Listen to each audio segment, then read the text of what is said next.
start with the baked version of this, and to do this we're going to need 2 sweet potatoes. With a sharp knife, remove both ends and peel the potato.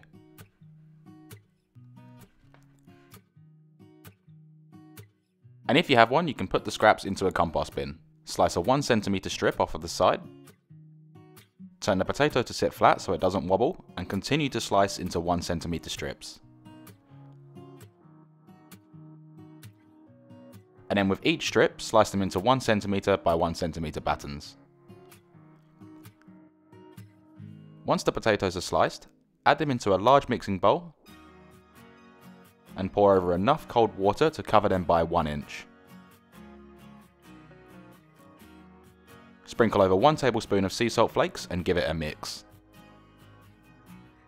We're then going to leave these to soak for 1 hour. Soaking them in water will remove any excess starch, which prevents them from sticking together and helps achieve crispness. Once soaked, drain the fries through a colander. Give them a shake and allow them to continue draining for 5 minutes. Preheat your oven to 220 degrees Celsius or 430 degrees Fahrenheit. Once drained, pour the fries onto a tea towel. Fold the tea towel over and pat them dry. The less water we have on these, the more crisp they'll become. And if there's too much water, they will steam when they cook and not become crisp. Once dry, add them into a large mixing bowl and add in 4 teaspoons or 10 grams of cornstarch. Using clean hands, mix them thoroughly to ensure that they're completely coated. And the reason we add cornstarch is to increase the amount of starch that sweet potatoes naturally lack, creating a skin that will crisp. Once fully coated, drizzle over 2 tablespoons of vegetable oil. And then again with clean hands, rub it all together until it's fully coated. Line a baking tray with parchment paper and evenly spread out the fries, making sure that they don't touch each other, otherwise they will steam and not crisp up. And you'll most likely need to spread these out over 2 trays. Once ready to go, bake these in your preheated oven for 15 minutes. After 15 minutes, these are starting to get some really nice colour onto them. Using tongs, carefully flip each fry over and making sure they still don't touch one another. And we're pretty much social distancing them.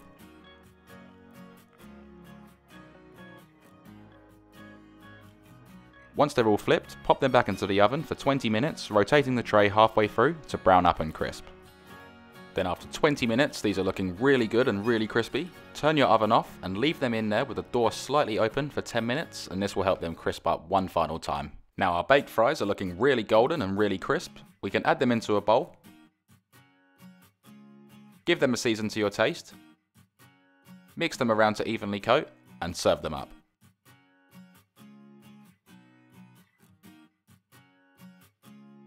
For the fried version, we need 2 sweet potatoes. Remove the ends and peel. And it's completely up to you, you can leave the potatoes unpeeled. Chuck the scraps into a compost bin and slice them into 1 cm strips.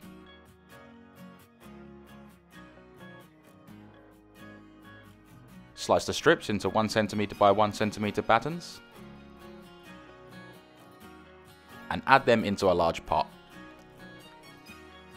Fill the pot with enough water to cover the potatoes by 1 inch, and I use 9 cups. Sprinkle in 1 tablespoon of sea salt flakes and add in 2 tablespoons or 30 milliliters of white vinegar. The vinegar slows the breakdown of pectin that's in sweet potatoes, allowing us to achieve fries that are tender, not dry nor hollow, and extremely crispy. And don't worry, you can't taste the vinegar. Place the pot onto your stovetop over a high heat and bring it to a boil.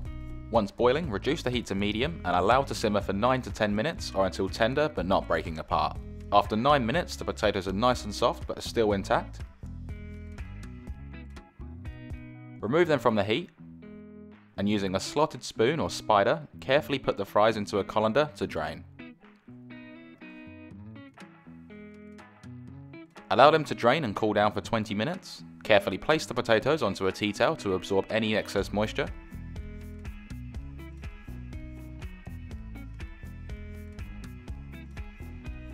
And when we get to this stage, you can place them into your fridge and have them prepared for the next day. But I'm going to cook these straight away, so I'm just going to allow these to cool down for another 20 minutes. Place a large sided saucepan onto your stovetop and pour in enough of either vegetable, canola or sunflower oil to fill the pot halfway. Place it onto a high heat and heat the oil. If you have a thermometer, heat the oil to 180 degrees Celsius or 350 degrees Fahrenheit. Or to test the oil temperature, add in one of the fries, and if it bubbles fiercely, you're good to go. Whilst the oil is heating, in a large bowl, add in 4 teaspoons or 10 grams of cornstarch, 2 tablespoons or 30 milliliters of cold water, and whisk that together until nice and smooth. Carefully add in the boiled fries,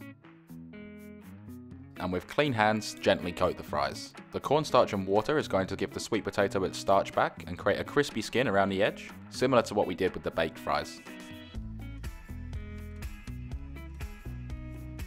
Then once that's done, let's get these nice and crispy. When your oil is hot, very carefully add in the coated fries, and you'll most likely need to do this in batches. Frequently move the fries around to ensure they're not stuck together, and fry these for 8 minutes or until deeply brown and crisp. Once cooked, carefully remove them from the oil and drain them onto a tea towel or kitchen cloth. And whilst you're waiting for the second batch, you can keep these in your oven set to 100 degrees Celsius or 210 degrees Fahrenheit.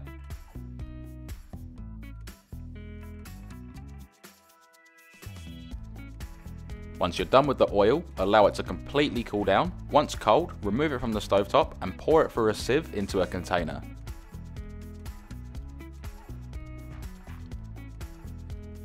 Place on a lid and store this in a cool dark space for future use. So here we have our really golden and crispy fries. We can add them into a bowl, season to your taste, mix them around and serve them up. And together these look absolutely amazing. They're both really golden and both really crispy. I'm going to serve this up with some aioli, and if you'd like to see how I make this, I'll leave it in the description below. Let's try the baked version first. And now the fried version.